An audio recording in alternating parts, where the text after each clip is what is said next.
शिक्षा से रोजगार तक, किसानी से व्यापार तक, सड़कों के जाल से बिजली के तार तक, जानने जनता के मन का हाल, नेताओं के वादों की करने पड़ताल।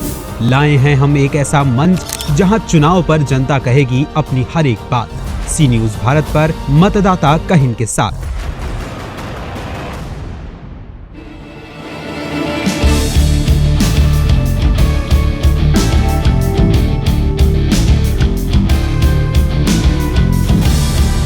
सर्वोत्तम होना चाहिए, योगी और मोदी को जीतना चाहिए, कम से कम 10 साल तक इनको रहना चाहिए। कोई कुछ नहीं दिया सरकार ने, अब इधर धीरे धीरे शुरू कर रहे हैं। अब चुनाव आया है तो लॉलीपॉप दे रहे हैं सब। भाजपा को हमने वोट दिया।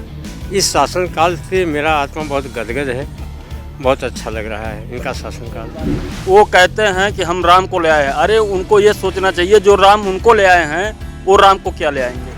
देखिए, मैं तो युवा हूँ, मैं शिक्षा की बात करता हूँ और वास्तव में योगी राज में शिक्षा के जगत में एकदम बहुत ही घटिया काम हुआ है। इन्होंने बेरोजगार को कोई मौका नहीं दिया, जितनी वैकेंसी आई सब फेल है। कहते हैं गरीब की थाली में अगर पुलाव आ जाए तो समझ लीजिए चुनाव आ गया है। मतदाता कहिन के प्रोग्राम को लेकर जब हम लखनऊ से अंबेडकर नगर डिस्ट्रिक्ट पहुँचे तो हमारी मुलाकात तमाम तरह के मतदाताओं से हुई, जिनका अपना अलग अलग मत रहा। और क्या है 2022 के चुनाव को लेके, किसके सर पे ताज होगा, कौन राज करेगा। आइए कुछ लोग हमारे साथ हैं, उनसे बात करते हैं। सर, क्या नाम है आपका? मेरा नाम कालकी प्रसाद श्रीवास्तव है। 2022 के चुनाव को लेके और जो पिछला चुनाव आपने काफ़ी सालों से किया होगा, देखा होगा, मतदान किया होगा आपने, अगर आप कंपेयर करिए तो 2022 के चुनाव को आप किस नज़रिए से देखते हैं? सर्वोत्तम होना चाहिए, योगी और मोदी को जीतना चाहिए, कम से कम 10 साल तक इनको रहना चाहिए। देश का विकास होगा, प्रदेश का विकास होगा, गांव का विकास होगा, जन जन का विकास होगा। और अगर ये नहीं रहे तो जो बना बनाया खेल है सब बिगड़ जाएगा। तमाम तरह की योजनाएं सरकार लेके आ रही है, जो अभी मौजूदा सरकार है। और अगर पिछली सरकार आप देखिए समाजवादी पार्टी की, बहुजन समाज पार्टी, तो उन्होंने भी काफ़ी योजनाओं की घोषणा की है। तो घोषणाओं को अगर आप पढ़ते हैं, अगर आप कंपेयर करते हैं पिछले जो 10 साल 15 साल से, तो धरातल पे आप कितना उसको असलियत में मानते हैं? आज तक के इतिहास में बाढ़ आई, आदमी मर गए, तब मीटिंग शुरू हुई। महामारी आई, आदमी संभर के शमशान घाट चले गए, तब जाके उनकी मीटिंग होती थी। आज कम से कम इतना देश जागरूक है, प्रदेश जागरूक है कि मरने के पहले, बीमारी आने के पहले सारी तैयारियां हो जाती हैं और अच्छे रूप से, सुचारू रूप से सब काम चल रहा है। ना इनके अंदर परिवारवाद है, न इनके अंदर जातिवाद है। इनका मुख्य उद्देश्य जो है देश का विकास हो, प्रदेश का विकास हो। और इसलिए योगी और मोदी का रहना देश के भविष्य के लिए बहुत ही ज़रूरी है। हम आपसे जानना चाहेंगे, आप किस प्रोफेशन में हैं, क्या करते हैं आप? प्रोफेसर में एडवोकेट हैं, जीएसटी वकील हैं। एडवोकेट लोगों की अगर बात की जाए तो अभी पिछले कुछ सालों में एडवोकेट काफ़ी नाराज़ थे इस गवर्नमेंट से। तो क्या कारण था, क्या रीज़न था, क्या कुछ एडवोकेट चाहते थे जो सरकार नहीं कर पाई? कोई कुछ नहीं दिया सरकार ने, अब इधर धीरे धीरे शुरू कर रहे हैं। अब चुनाव आया है तो लॉलीपॉप दे रहे हैं सब। सरकार चुनाव लॉलीपॉप दे रहे, वकीलों को ऐसा कर दिया जाए। सबका हित है, लेकिन अधिवक्ता हाँ इधर कुछ जो है नए नए आई हैं, बातें हुई हैं। कानून मंत्री जी ने कुछ सुधार किया है आदित्यनाथ जी के साथ। अब देखिए आगे क्या होता है, ऊपर वाला जाने। अच्छा वकील साहब, ये बताइए, जो फ्री का राशन मिल रहा है या जो योजनाएं भी बीजेपी सरकार लेके आई है, इसका 2022 के चुनाव पे कितना असर आप देख रहे हैं? ये तो कांग्रेस शुरू से ही कर रही है योजनाओं, लेकिन ये है कि राशन जो आ रहा है, मिल रहा है, वो तो सब जगह बट ही रहा है। इसका असर चुनाव पे कोई विशेष नहीं होने वाला है। कोरोना काल को अगर देखा जाए तो एक बहुत बड़ी बीमारी थी, पूरे विश्व में थी। भारत में और ख़ासकर आप अपने प्रदेश में जिस तरह से योगी आदित्यनाथ ने मॉनिटरिंग किया, आप उसको किस नज़रिए से देखते हैं? बहुत बढ़िया किया, सारी व्यवस्थाएं अच्छी थी, उसमें पहले की प्लानिंग थी, उस हिसाब से उन्होंने कार्य किया। और लगभग हमारे जनता को बीच में जाके दवाइयाँ सब सारे स्टाफ लगे थे स्वास्थ्य विभाग के, योगी आदित्यनाथ के निर्देश में सारी व्यवस्थाएं अच्छी तरीके से चली, लोगों को जान को अच्छी तरीके से बचाया गया। अखिलेश यादव कह रहे हैं कि कोरोना काल में जो योगी सरकार को लोग बहती लाशों को बता रहे हैं, घर घर में ऑक्सीजन की कमी बता रहे हैं, मौतों को बता रहे हैं। बीजेपी सरकार कह रही है कि नहीं, हमने सबसे अच्छी मॉनिटरिंग की है।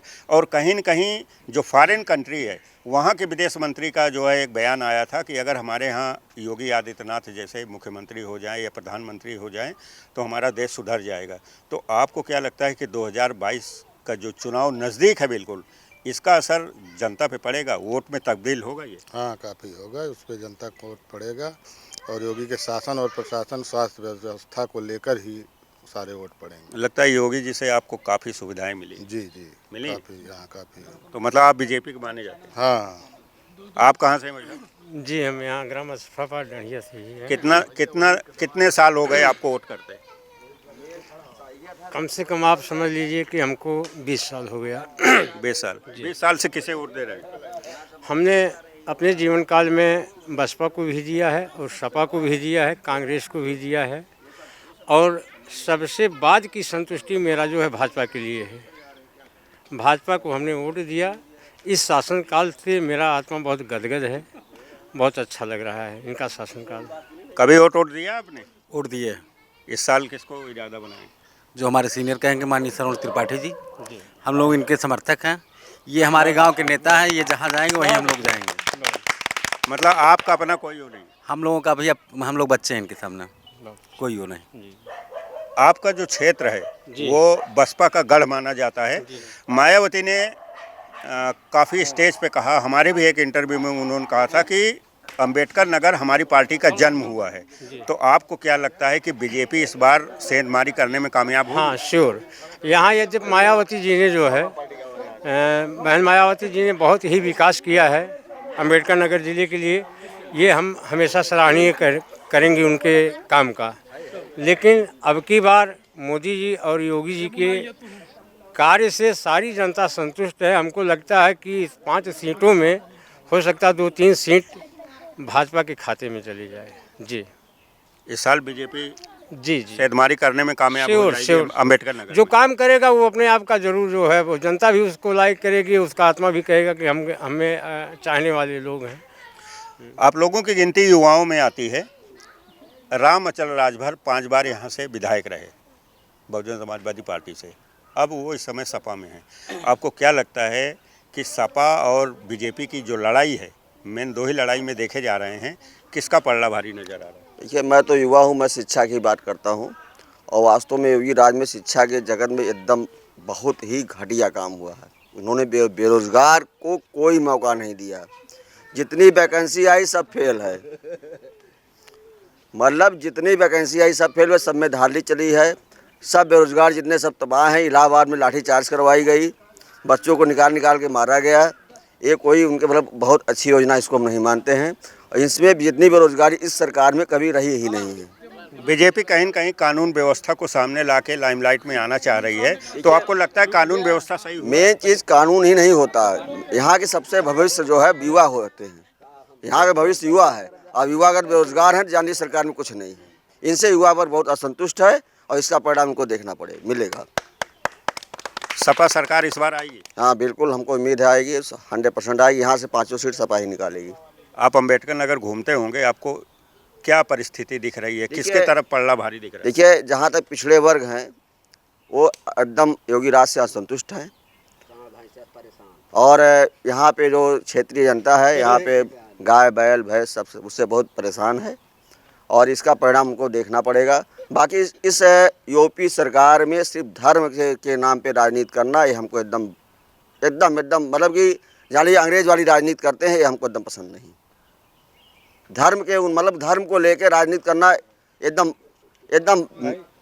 एकदम बहुत बेकार है, निंदनीय है। बाकी आप इनसे जी, हम तो ये कहेंगे, क्या किस तरफ इस आप एक युवा हो, सपा और बसपा की मेन लड़ाई मानी जा रही है भाजपा की, तो किस तरफ आप पलड़ा भारी देखते हैं? समाजवादी पार्टी का।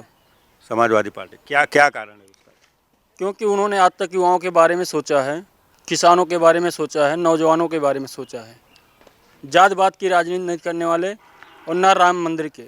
मानो तो सब देव मानते हैं, नहीं तो पत्थर है। नहीं, बीजेपी कह रही है कानून व्यवस्था सही हुई, राम मंदिर हमने बनवाया, मथुरा का मंदिर, कॉरिडोर की बात कर रही है बनारस के। हम ये कहेंगे, वो कहते हैं कि हम राम को ले आए हैं। अरे उनको ये सोचना चाहिए, जो राम उनको ले आए हैं वो राम को क्या ले आएंगे। सब कुछ मिला जुला के आप सपा का पलड़ा भारी देख रहे हैं। जी जी, समाजवादी पार्टी का पलड़ा भारी है अम्बेडकर नगर में। 5 सीट, 5 के 5 सीट जी। और अगर परिस्थितियां बदलती हैं कुछ तो फिर आगे। और फिर राम अचल जैसा विधायक कोई यहाँ क्षेत्र में है भी नहीं, अकबरपुर के अंदर। नहीं, उन्होंने तो अपनी पार्टी बदल दी ना। पार्टी बदल दी, वो बेशक व्यक्तिगत उनके मतलब विचारधाराओं के उस हिसाब से कोई विधायक है नहीं। जो जानवरों की बात हो रही है, हाँ, सांड से परेशान है हर कोई। सांड से हर कोई परेशान है, चाहे आम किसान हो, आम जनता हो, नौजवान हो, कोई भी हो। और कहते हैं लोग, जैसे एक मैंने कहीं कहावत सुनी थी कि बाप खदेरे सांड, बेटवा कहता है बीजेपी आ रही है। तो ये झूठा वादा है। बीजेपी कहीं आ नहीं रही है, समाजवादी पार्टी ही आ रही है। तमाम तरह के मुद्दे हैं, तमाम तरह की परेशानियां हैं, स्थितियां और परिस्थितियां कैसी भी हों, लेकिन मतदाता जो है कहीं न कहीं अपने मन की बात अपने मन में रखता है और वोट डालते समय उसको सिर्फ ये ध्यान रहता है कि हमें क्या करना है। चाहे बीजेपी कई लुभावने करे या समाजवादी पार्टी कोई लुभावने वादे करे, लेकिन मतदाता तो मतदाता होता है। आने वाले समय में देखने की यही ज़रूरत है कि मतदाता किधर जाते हैं, किस तरफ इनका रुख होता है, ये आने वाले वक्त में ही पता लगेगा। अपूर्व के साथ सुकांत श्रीवास्तव, अम्बेडकर नगर, सी न्यूज़ भारत।